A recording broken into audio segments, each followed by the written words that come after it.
भाजपकडनं विधान परिषद निवडणुकीच्या पोटनिवडणुकीसाठी 3 उमेदवारांच्या नावाची घोषणा करण्यात आली आहे.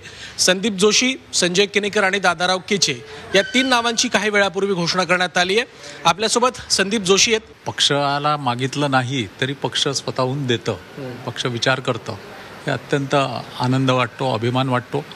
आणि त्यामुळे येणाऱ्या काळात जी जबाबदारी दिली आहे तिचा योग्य वापर करून भारतीय जनता पार्टीचे धोरणं, विचार जनमानसात कसा रुजेल जास्तीत जास्त याचा देखील मनापासून प्रयत्न करेल. नागपुरात जे मिळालं ते मी एकट्याने काम केलं म्हणून नव्हे, तर माननीय नितीनजी, माननीय देवेंद्रजींचा प्रभाव विदर्भामध्ये निश्चित आहे. त्याच्यामुळे त्यांचा प्रभाव आणि आमच्या कार्यकर्त्यांचं बळ यामुळे हे यश मिळालेलं आहे.